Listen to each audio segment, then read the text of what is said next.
Hello there, everyone. Welcome. I'm feeling a little bit under the weather today, so I thought we'd do something a little bit different. And an interesting suggestion that I had a little while ago was that I should take RedBull, play them normally, with only one small exception, and that is to take the RedBull car and turn it into a shitbox or Verstappen's nightmare or anything that you want to kind of describe from that.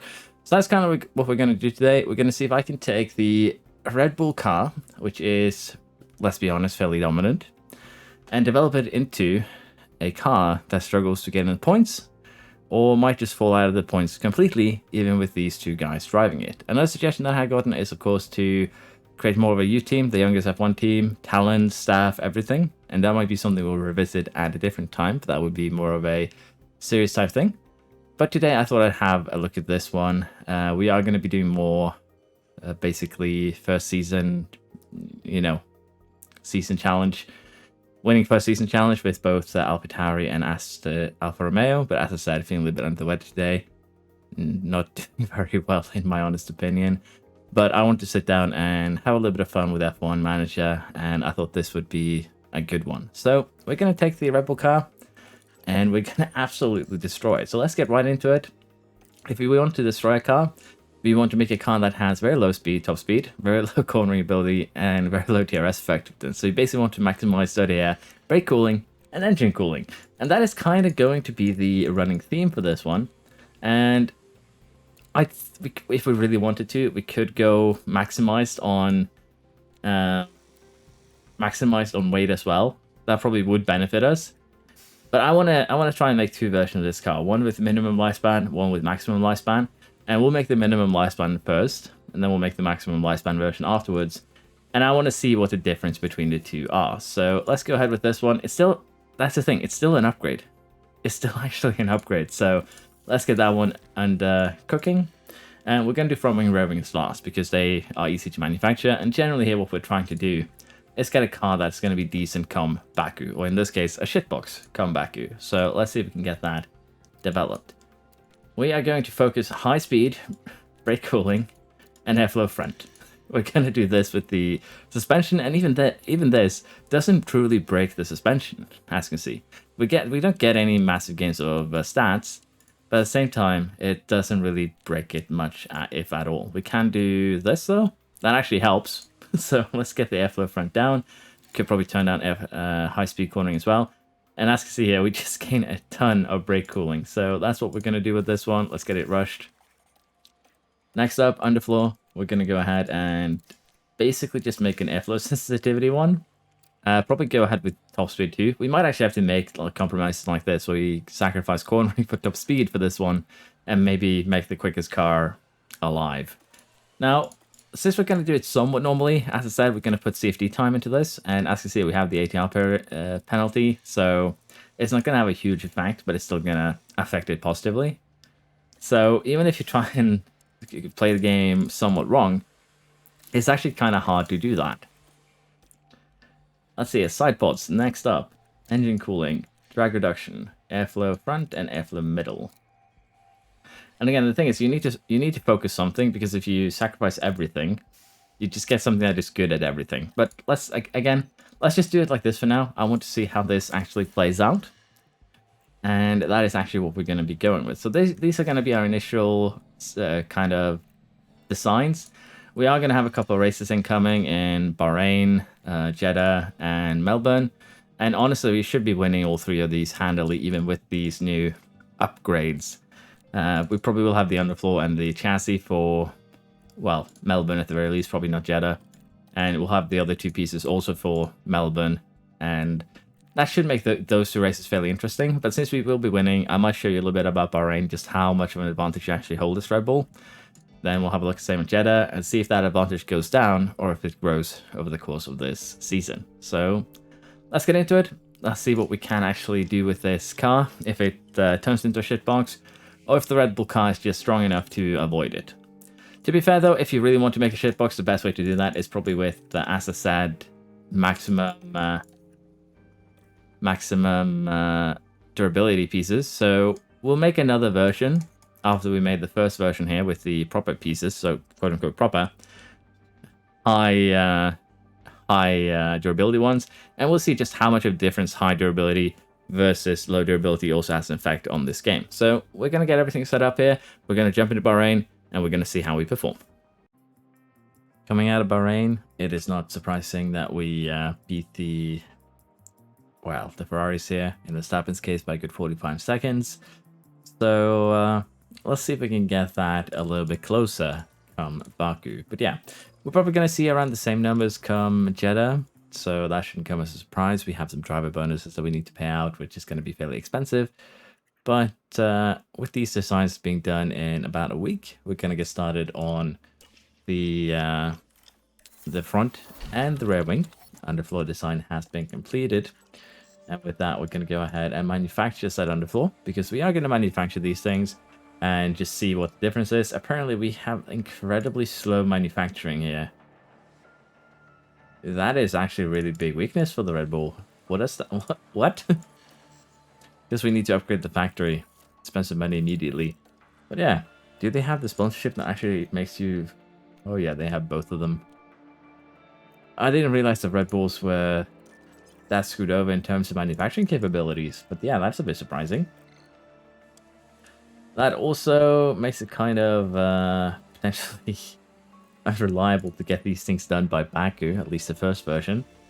But we'll just have to try and deal with that. I think we'll go ahead and go for a rushed setup here so we can actually get it done in time. Now, the second safety period here, we're also going to put that into front wing. And as I said, we're going to be making first a no durability build, then a max durability build, and see if that has any effect. And for the front wing, we're going to maximize a few things here. And we should be seeing a little bit of a loss of stats. We are, in terms of cornering. We're getting a lot of high speed though, so I think it would be better to do like that. Maximize steady air tolerance, maximize brake cooling. I'm wondering if we can actually reach, well, almost max cooling by doing that. That would be kind of funny. But we'll put 4 engineers on this for now. And we'll have the next project done in a day, which we'll also manufacture and most likely rush so we can get it in time. And as you see, it's going to take 23 days, so... yeah, I didn't actually realize in this game that the Red Bulls were this hampered, I guess one could say, in terms of their manufacturing capabilities, but I guess they are. For the rear wing, we're of course going to focus, well, drag reduction, DRS delta. We want to bring those down. We're going to bring down the cornering ability a little bit. High-speed cornering, I think what we're going to have to do here is focus on one type of cornering if we want to have, want to have some decency again. Because as you can see, we're not really losing too much in terms of DRS. We're not losing too much in terms of top speed. But we'll do it like this. We'll put the 3 engineers that we can on it. And we'll still try and get everything created before Baku. We're going to have a light speed run at Baku. Well, light in terms of the car durability, no durability, and then we're going to have max durability later on. So we're actually just going to get started immediately on the side pods here that we actually got made too. And we're just going to keep on rushing projects because we kind of have to. Again, this is just for the test purposes. That's why we're rushing the projects mainly. We're also going to go ahead and make another chassis right away. And we are going to go ahead and make one that is kind of the same as the one we already have made, but with maximum durability instead. So that we can actually see just how big of a difference a maximum durability car has versus a no durability car. And probably why you would probably prefer to make a no durability car of anything else really. We do want to cancel those factory events. Thank you. Banana Wiggins, I love you. You are the savior of this poor little team. But yeah, we're going to sweep through Jeddah, and then we'll see what we're like with the suspension. Jeddah went much the way of Bahrain, just a little bit closer, but that is the nature of Jeddah. But even then, a pretty calming experience where we had nothing really happen. So this is kind of what you expect with Red Bull being 1-2, and it's probably what you are going to be seeing kind of a lot of until we at least break the car properly. Suspension design has been made, and next up it's just going to be to make the underfloor again. And again, we're going to be making an underfloor that is basically just airflow sensitivity, but we're going to max the slider for lifespan. And we're going to see if this can actually, you know, cause any sort of pain to the car itself. And, well, if we can actually create a shitbox, which seems to be kind of hard in actuality. Which is kind of a weird thing to say. You're having a hard time making a shitbox. But, as I said, that is kind of the situation we find ourselves in. We're going to have Melbourne in a few days, but we're going to have a couple of pieces that we could test out then. But I think we'll just save everything for Baku, and we'll test out Baku and the race after kind of back to back. I think is going to be the goal here.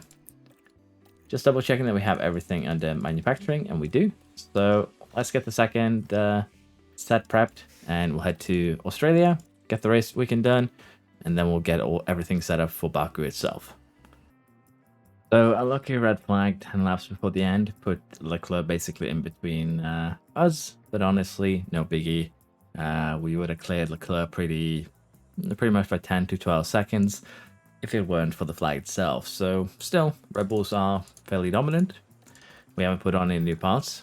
But now we actually can develop the car going into Baku, and there we are going to most likely get to see a little bit of what makes, well, the Red Bull the Red Bull.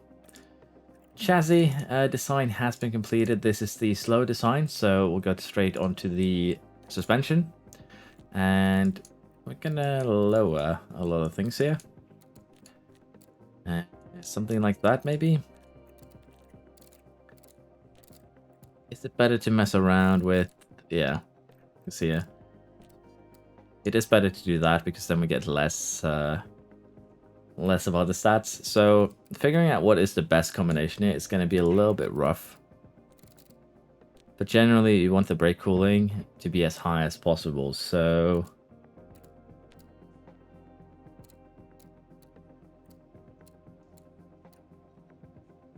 I think this is what we'll go for the, you know, heavy piece. But even then you can see that we aren't actually losing a lot of stats. And that is a little bit concerning. But this is the suspension. It doesn't really have a lot of stats to lose to begin with. So with that in mind, it's honestly not a big deal. I just want to have a double check here. The chassis, we have gotten, getting the first iteration of some things here. But we're also making second iterations. So I think we're looking good. Maybe we'll get everything done before Miami and Baku. Front wing, there we are. Let's make 2 of those. 3 is probably for the best, let's be honest. And rear wing should be done pretty soon as well. But before that, let's get another project going. And we're missing side pods, we're missing front wing, and we're missing the rear wing. So let's just get another front wing up and running immediately. It takes, well, longer to make. So, or rather longer to design. Yeah, that's actually something we need to keep in mind, isn't it? It's 31 days until Miami. We might have to try the heavy test at Imola. We'll see. But for now, let's just get the front wing designed. And then we can take it from there. Because if we get the front wing designed, then we have options. If we don't get it designed, then we have, well, fewer options. And as I said, even if we do something like this, it's not going to massively affect the Red Bull. And that is a bit of a problem. So... No, it's better to take the loss in medium speed as well. So let's go with that. And as you can see here, we are going to be very close in terms of getting it done before Miami. So maybe we could do it, but probably not. We're probably going to have to take a couple of engineers off this. Miami, we'll just emergency manufacture it, I'm thinking. That way we can have a look at it so we can get the rimming made. And we're going to have to open up the underfloor here, most likely, to get the side pods made. So let's get that sped up a little bit. And as I said, we're doing this to just see if we can make a shitbox. So the financials of the situation doesn't really matter. Even though that sounds kind of silly, it is fact. Okay, let's go ahead and design that new rear wing as well. We are going to go ahead, and I think that is the wrong way. Need to make sure I actually put it to the right side. Yeah, I think something like this is good, honestly. This doesn't look too shabby. So let's go ahead and get that manufactured in time for Miami, 29 days. We can just rush it and save the engineers. That's a tagline I don't think I've heard before, but we're literally that, safety engineers. But yeah, this should allow us to get most of these parts done in time, even though we probably aren't going to have to manufacture by emergency. And wind tunnel. It shouldn't affect the current designs by the looks of things. Okay, apparently it did. So that's gonna slow things down. But as I said, we'll just do the testing in Imola rather than Miami. So we can still do it. Let's just go for airflow. Again, this doesn't matter. There we go. The underflow design is complete. So it doesn't actually seem like it affected it in any way, shape, or form. Or is it just that I can't actually start new ones? Yeah, I can't start new ones. So that is a little bit problematic, but again, nothing too massive. We're going to rush 2 of these, and again, the goal is just to get everything ready before Miami, or in this case, most likely before Imola for the second set, in terms of trying to make a shitbox. And there we go, approved. There's no need for repairs, so we should have denied that event. And we still need to wait a day, and that is kind of annoying. Luckily, the Red Wing fixes it, so we don't jump too many days ahead. Let's see if we can get a sideboard out in time. Excuse me. Honestly, I just realized I should probably make a video where I rate the presets. I think that could be fun too. But for this one, maximum, no middle, maximum front, maximum engine cooling, and turn everything down to its bare minimum. And here we actually see a part that is really detrimental to the car. It's kind of what we were looking for, so that is good. And we'll put 6 engineers on it, which allows us to actually get it done in time. We'll just emergency manufacture after we try Baku, and if we need to, we'll just emergency manufacture anything that we haven't gotten by Baku. So again, this is more for fun, just a test. Wouldn't really recommend you do this really at all. But it could be fun and see just how far can we get with Red Bull with the worst sliders. That was the whole idea. So I believe we have every piece right now. So let's go ahead and put everything on car 1. That way we can have a look and compare it to car 2.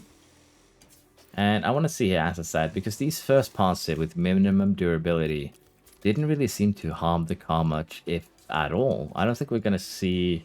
I think we're going to see better performance from the one that has these quote-unquote downgrades rather than the car that has the basic pieces, if you will. So this is car 1 versus car 2. Car 1 is the one with the upgrades. And as you can see, we lose a little bit of top speed, but we have gained a bunch of acceleration. Doesn't really matter much. Lost a little bit DRS. But ironically here, we've actually gained a huge amount of stats.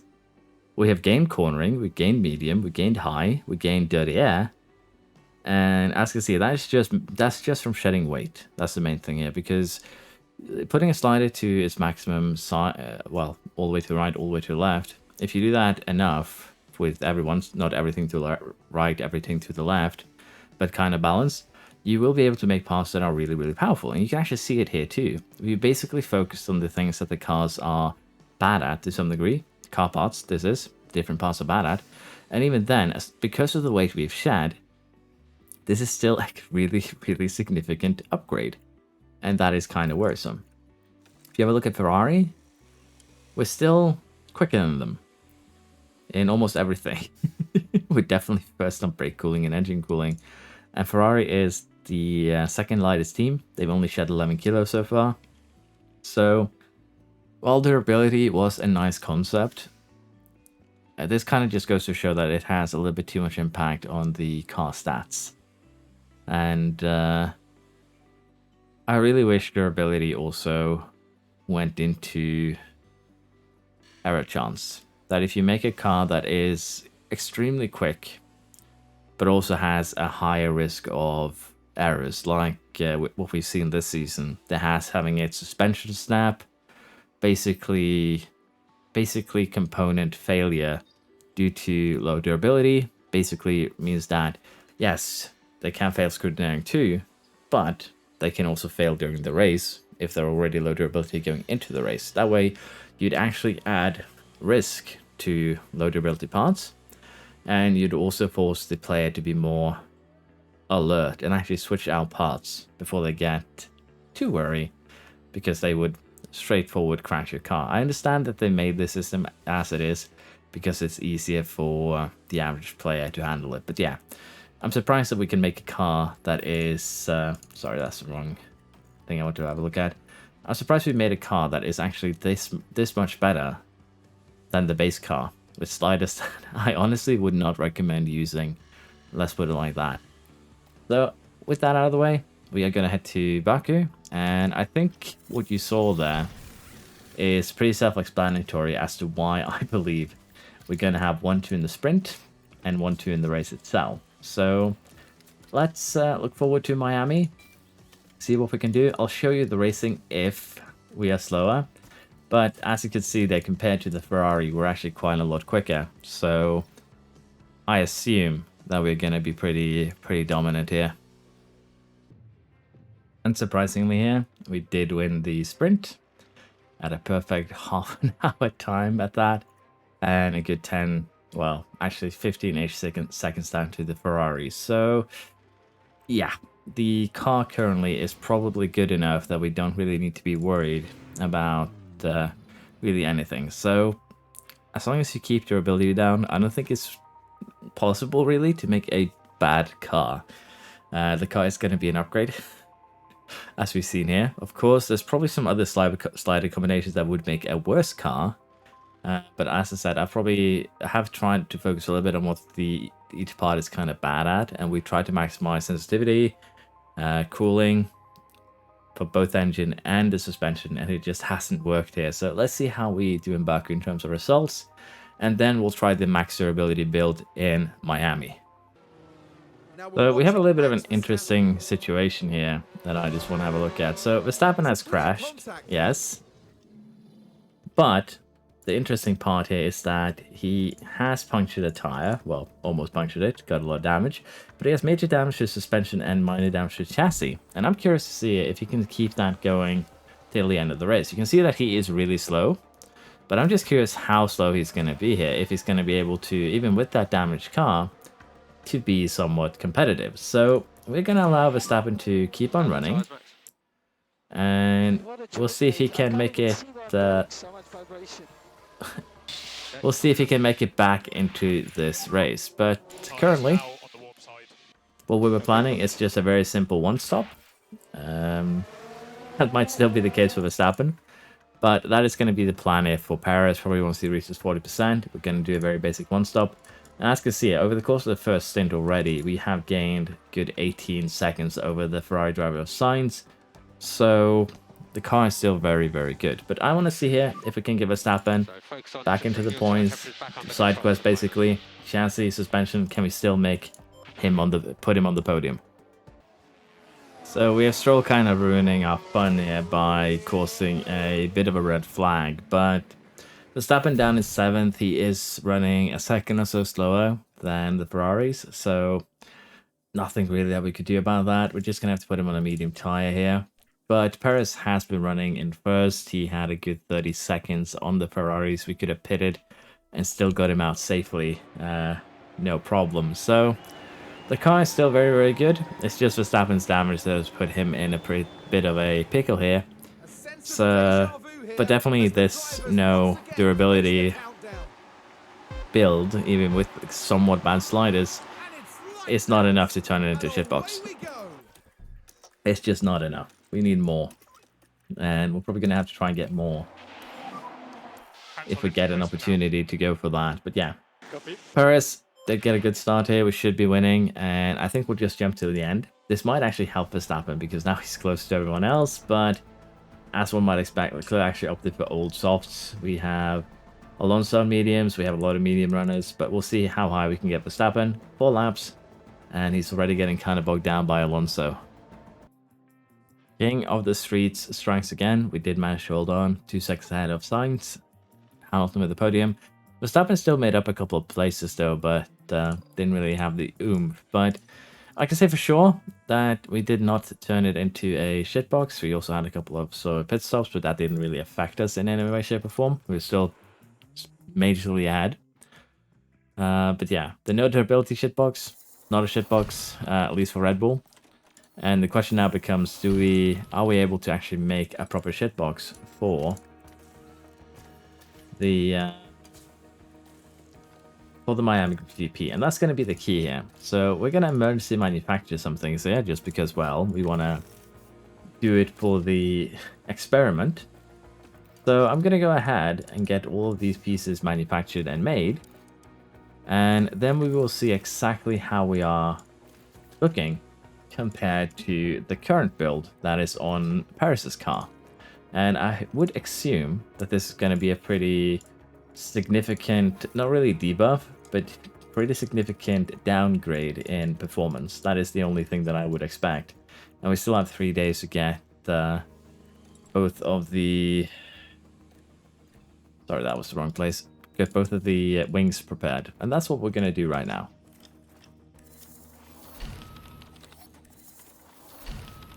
Rear wing, front wing. Let's go ahead and get those manufactured. And we're going to go ahead and do what I did last time, which was make 3. You really want to have an extra front wing. If you can just pick one part that you want to have an extra of, I say your front wing is a really good bet. But for now, let's go ahead and get Verstappen's car set up. I'm just going to double check that everything is just on his car only. And as you see, this is a pretty significant downgrade. We actually have minuses on everything. That is rare. Underfloor, suspension. Looks like we have everything sorted then. Car analysis. Let's have a look at the RedBull versus RedBull.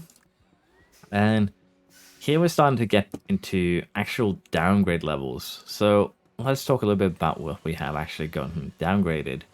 We lost a lot of top speed, almost, 0.62 kph. We lost a decent chunk of acceleration. DRS effectiveness has gone down. We lost a huge amount of low speed cornering here, over 0.100. Not as much loss of medium, not as, just as high loss in the high speed, 0.128. But we gained air tolerance and lost some cooling. So that is an interesting thing to have a look at in terms of these cars are identical in reality, well, mostly identical, with the exception of the extra weight. So this is a really good reason for you to shed the weight. Just look at the performance difference here. This is the performance difference is the difference between having a car that is still really good in terms of velocity, but lacking now in cornering, lacking now in high speed. And the worst thing here is, even if I've turned the RedBull into somewhat of a shitbox, I'm still pretty sure that we'd be able to get this thing potentially on the podium, just due to driver's skills. So let's go to Miami, let's see if we can pull that off. But as I said, it's kind of hard to design a car that is a proper shitbox. And that one does also have the benefit of the fact that the second iteration here has 2 parts of that has had CFD time on them, the underfloor and the front wing, which boosts their stats all around. Because again, even if we place the sliders in bad places, we'll still get some stat boosts. And that is important to keep in mind for a fun little side project like this. Suspensions on both cars, everything's set up. Let's go ahead, let's jump into Miami, and let's have a look at how we do in, well, not really practice, but at least we can have a look at quali and see if we can actually still qualify, let's say, front row, second row, or third row. So I'm going to get practice out of the way. We're going to have an interesting quali. And let's see now if this is actually turning into more of a shitbox. Here we are. We are heading into quali. And the big thing now is going to be, basically, can we get into Q3 and can we have a good qualification? Now the rain is going to skew this a little bit because we can only do 1 run. So I still think that we're not going to have any huge problems having a good performance here, but that's mainly going to be down to the drivers rather than down to the car. So that is basically it. We're through Q1. Let's see if we can get through Q2 and Q3. So we're reaching the end of quali here. We made it through easily into Q2, and we're still the second quickest car in qualifying, mostly because of, again, driver's skill. So I'm a little bit unsure if you can actually, as I said, make the Red Bull into a shitbox. It seems to be difficult. More difficult than I anticipated, for sure. But we still have the race itself that we need to make our way through. And we are going to use the usual strategy here, where we go medium, we go hard, and then we put in a soft stint at the end here. It is just the, in my opinion, quickest strategy that gives you some flexibility. And again, I prefer the medium first just because of the fact that we're starting further up the grid. And by going medium first, we can take the middle choice of staying long out and avoid most of the packs. So this is going to be a strategy for both cars. Shouldn't be anything too surprising there. And we're just going to jump straight into this race weekend and see if we can potentially nab another win with a car that is, in theory, a lot slower than the Ferrari. We probably should check that before the race, but we'll have a look at it after the race, what it looks like. But for now, let's jump into Miami and see if we can improve with a car that we have technically ruined, at least a little bit. We're going to do what we usually do, rarely defend, low risk taking on the overtake aggression. And that should be good enough for us to kind of stay where you are, which is my preferred strategy at the start of the GPs now, to kind of allow the mediums to just do its job, stay in the middle, and, well, not really stay in the middle, but retain possession, and then create a gap a little bit later on. Usually now, I go for neutral after the first lap in terms of the RS usage, because the AI will still push. Unless you're really, really close to getting attacked, you can't keep it on. It's not really a problem. But I like to just toggle it on so that we have energy for when DRS gets enabled, for when basically overtaking kind of starts as the AI slows down. And I think we'll be seeing a little bit of that right here. Now, I did have a little bit of a heart in throw moment there because I thought the two drivers that we have just took each other out. But right now, they are driving well. We are definitely second. We are running slower than the Ferraris at the moment, or yeah, 2-3 tenths slower. But they have a Leclerc on soft tires pulling them, so I don't think it's going to matter. I think we're going to catch them before long. And this is kind of what I'm talking about here. Now they have started slowing down. We're starting to catch up. In this case, Leclerc is actually creating gaps to Sainz. And we have full energy here so that we can actually launch attacks as we see fit.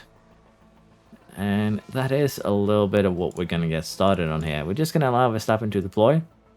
That should be more than enough that even with the quote-unquote not as good equipment, that he should just fly by. We have reached 1.5 around-ish kilograms worth of fuel, so we'll tune that down. And what I like to do here is just have one driver try and create a little bit of a gap out front before we start having the second driver attack. And Paris is kind of doing that good and on his own.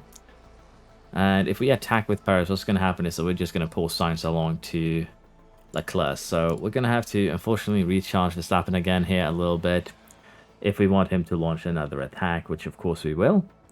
And once Verstappen has gotten out of reach for Leclerc, then we can have Paris start moving up. So it's kind of a, basically, do I want everyone to drive bunched up together, or do I want to stretch them out a little bit? It's kind of hard to make a decision on, honestly, although Paris is falling backwards, so I would assume that Sainz might be pushing a little bit right now. But honestly, even just staying with these guys would be fine enough. But yeah, Paris definitely struggling. Not really shitbox levels of struggling, but struggling. He's falling back from the Ferraris. But I'm just going to allow this first stint to run its course. Once we get on the hards, we don't have any DRSs to worry about. That's when we'll usually see some pace from our drivers. So let's just speed along till that first pit stop and try and retain where we are. Here we are. We've basically gotten to the point where we want to pit. Let's get both cars out on their hard tire. And as you can see, we're estimated to fall down the grid a bit, which isn't that surprising. Verstappen here is running at the front still with Leclerc. Leclerc actually pits as well. And most of the cars, they actually do pit, but we have a pit stop error on Verstappen. That's not going to work out in our favor. Still comes out 5th, though. That does screw over Perez pretty harshly there. There was about a 5-second gap. He had remained stationary for a couple of seconds. And that does, again, just cause problems for us and our strategy here. We should be able to jump Stroll, though, with both drivers, which is going to be beneficial. But now the question is, can we hold away the soft runners here? And probably we will not be able to, but that shouldn't be a problem. They're going to have to pit again, most likely onto a soft tire. And when they do, we'll hopefully have caught up with them again. So for the time being, we'll go back to just sitting around, relaxing, and allowing the race to run its course. And hopefully our drivers will be able to get the most out of this hard tire. We're currently getting onto the final set of pit stops here. Verstappen with another slow stop, so that does kind of hurt the idea here, but we'll just take the average of slow stop times, hold them against him, basically at the end. I think he's lost about 2 plus 5, 7-ish seconds, so in theory here should have been ahead out of Hamilton. But even then, we're struggling with the Ferraris, we're struggling with Alonso. So it's not really a great look anyways, in all honesty. And that is kind of what we are seeing here. The car is slower, but it's still podium-ish worthy, I would say, for Verstappen, at least without all of his damage. As you can see there, we did now fast lap right away. We're going to be able to run attack till the end, while they are a little bit more conservative. Well, they probably shouldn't be, but we are running this as standard. Keep that in mind. So Verstappen is probably potentially going to be able to fight his way back up onto the podium, although these three cars are kind of doing their own little thing at the moment. And we'll have to see how high we can get Paris, but we'll try our best here and see if we can still be a little bit of a threat. We've actually caught up to both Alonso and Sainz, and we're of course going to launch an attack here. But with the time that we've lost here, it does kind of tell us that if Verstappen hadn't had those pit stop errors, he could potentially have fought for the victory here. And if we get a quick overtake done on Sainz, it's still not out of the picture to get that done. 3 laps to go. We'll have a couple more chances to launch attacks. So if we get Sainz on this lap, and then Leclerc on the next, that would still get it done, and that is kind of amazing. So 2.4 seconds, we're probably going to have to use energy to, first of all, keep Sainz behind, but also make sure that we actually catch Leclerc here, who is probably getting a little bit of a tow there from Tsunoda. So hopefully Tsunoda will get out of the way somewhat quickly for us. Did he give us DRS? He did. Good. And we are just going to have to keep on deploying here if we want to have any chance of catching anyone else. And we might as well just do the same here for Perez. Should actually start deploying a little bit earlier, because he too does have an opportunity of potentially getting into the points here. Well, getting closer to the podium at the very least. And he does get the overtake done on Alonso. Verstappen did get close enough to get it within DRS, but not close enough to really launch an attack. And even with the downgrades here in Miami, we are still fairly competitive. And here's the thing, no matter how we keep on developing the car, it's just going to keep on getting better. And as I said, without the pit stop errors, Verstappen held up Paris as well in that first pit stop, we probably would have won. That's the worst thing. That's actually the worst thing about this. Even with it deliberately breaking the car and also having bad pit stops, which honestly was not deliberate, we could still have... We're still fighting for podiums, we're still fighting for wins, and we probably should have won. That is the weirdest part. And as I said it, I just want to show you that at this point here, no matter what we do, it is going to be an upgrade. No matter how we place our sliders, it is going to end up as an upgrade. So the question then becomes, is this sacrifice of cornering ability going to be worth the gain in top speed? Are they going to cancel each other out? And that's basically what we're going to have to do for every part now. We're going to have to focus on things that you normally wouldn't do, and try and make a difference between, oh, do I want to focus airflow front while doing something like this? But even then, as you can see, this is a pretty significant upgrade. So we can't do that. We had to do something like this, which still also is an upgrade. And that's the thing here. We're going to have to mix around and try and figure out a way to get all this positives into the dirty air tolerance. And the answer to that is that it just doesn't happen. That's the thing. We can mess around with the sliders, get closer to that point, but that is going to be very, very difficult. And all that we're going to end up with is a deadlock like this. So we have actually kind of reached the peak of what this car can give us in terms of gains, if you will. And as I said here, we can go ahead and get some worse stats here by focusing on, say, just top speed. But even that right now is not really that viable. And even something like this, which just gives us a minus 0.05 in DRS effectiveness, but 1 whole kph. So if we are to continue this, we'd probably try and minimize our cornering ability by trading it for top speed, for the underfloor, the suspension, the rear wing, the side pods, and the chassis. But even then, I don't think we can do anything more for this car to make it worse than what it already is. And if we compare it to the Ferrari, we are pretty far behind. Again, there's some parts here that are probably lacking on some other cars because we were further back later on. We might as well just go ahead and speed along to Emilia Romagna to get a accurate representation of where our car is actually at. So let's go ahead and do that. But it is actually really, really difficult to turn the Red Bull into a bad car. And that is something that you kind of have to respect here. And I do find it hilarious that, let's be honest here, this is our car versus the Ferrari. The Ferrari right now is pretty bad in the high speed, the scheme of things, but even then, it has us beat on cornering, which is most important. It has us beat on top speed by a huge margin, 1.5 kph. And we have them beat on acceleration, which is mainly engine, and of course DRS effectiveness. But again, they've actually put extra weight on their car. Remember, this was 9 kilos. They saw us put more weight on the car and did the same. That is hilarious. McLaren has not done that. That's us. Merc has shed weight, but even then, brake cooling, engine cooling is dangerously low for this car. And as you can see, yeah, we did beat the Mercs, but even they are, in theory, quicker than us. So if I turn it up to hard, I think I'll have a harder time in the races, but I'll still probably be able to fight for podiums, mainly due to the fact that you are the human AI. The human player has that advantage, and even the Haas here, as you can see, has better cornering abilities than us. It lacks the top speed, but you as a human do have a huge advantage, and we just aren't able, the AI just aren't able to take advantage of that, at least on standard. So can I turn the Red Bull into a bad car? No. The Red Bull is a decent car because of its drivers. So I can't ruin Red Bull with just ruining the car as much as I try to. I'd have to take out the drivers too. And I know that sounds like something that sounds pretty bad, but I basically mean that I have to replace the drivers to really ruin the car. So I do think this was a fun little experiment though, but what it mainly just proved was there's a huge amount of gain to be found, and I just want to showcase this once more, because these are pieces that have the worst effect. They're basically almost the same.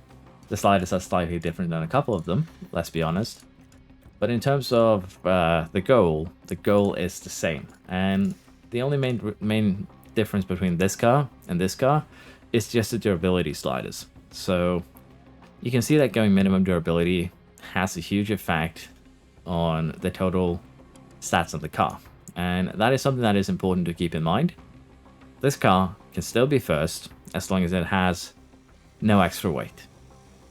So if you're a new player that watches this, durability, keep that in mind. It is very much the deciding factor. And even though this has been a little bit of a weird one, I have, as I said, been feeling under the weather today. I've been spending most of the day sleeping, which is why this video was released so late. And I'll have to see in the early next week if what I'm going to release. I have some things that are ready that aren't F1. But yeah, we'll have to see. Right now my throat is, it's been itching all day. I don't know if you hear it on my voice. I've probably been speaking a little bit softer and a little bit quieter than normal. I'll try and fix that in the editing. But the main reason is because, well, I'm not feeling too good. So that's why it's late. I still enjoyed making this though. It was an interesting little experiment. Another experiment that I'm probably going to have a look at is taking a team, probably not Red Bull, probably a lower rated team, replace the drivers with talents, replace the staff with young staff, and see how long it takes us to get a title there. And I think that would also be a fun little side project. For now though, for those of you who are worried about the 1 season challenge thing that I'm doing. We are going to do it with Alpha Tauri next, but I'll have to see exactly when. It's going to be sometime this coming week, but I'll have to see how I feel, because if I get worse over the next couple of days, we might just have to take a short break where we do shorter videos or something else until I feel a little bit better. But it's nothing serious. It's basically just a flu or seasonal sickness. Basically every winter, everyone gets sick. It's how it is. We also have a second wave of that which shall not be named arriving this winter. So, well, COVID. So I'm hoping that I haven't gotten that, but so far I have retained my sense of taste, so I would say I'm fine. But yeah, sorry for the info dump there at the end. This was, again, a fun little project, and thank you for watching. Hope to see you next time. Bye bye.